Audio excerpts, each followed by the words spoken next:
attacks in a New York suburb, including one on a child, have the community there on edge. In the latest attack this week, a coyote pounced on a 3-year-old girl in her backyard, biting her neck and torso. Police in Rye, New York now have permission to shoot coyotes on site.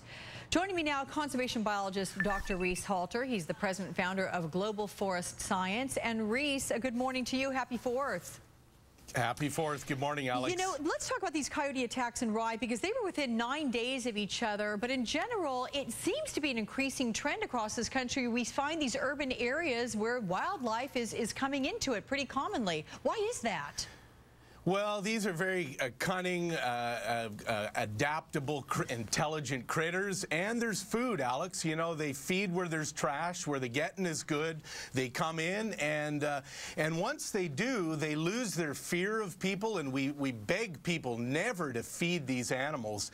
And so now they're here, and at dusk and dawn, you got to be very, very, very careful. Are you worried, though, about coyotes? Because it's always been my understanding that they're kind of timid. I mean, you can shoo them away pretty quickly.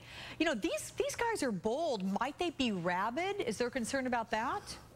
Well, they could be, but I mean, we think that because people may have fed them, or that there's trash, or there's cat and dog food left out, or there's food underneath the bird feeders, they're feeling comfortable, and it's an easy way for them to make a living. If they don't have to hunt, they won't. Yeah, and in other parts of the country, you got to deal with animals like bears and bobcats, right? I know Southern California, you can get a lot of them coming down from, say, the San Gabriel Mountains.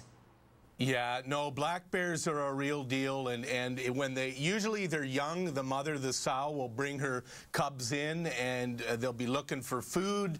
And when they're looking for food, that's a bad thing because they'll be taught that, and unfortunately, the bears will be euthanized.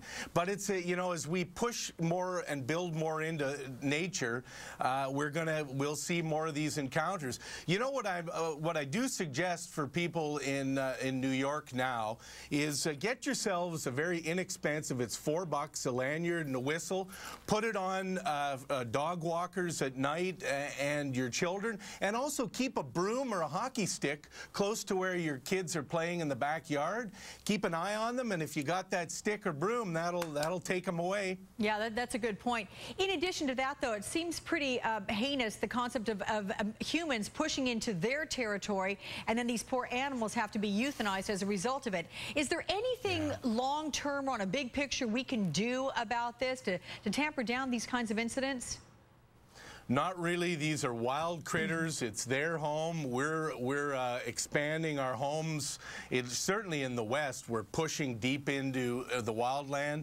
And I would suspect, Alex, we'll see more of this. And also, you know, the bears are coming in lean years. That means they like nuts and berries. And when they're not there, they come to look for food, Alex. Okay.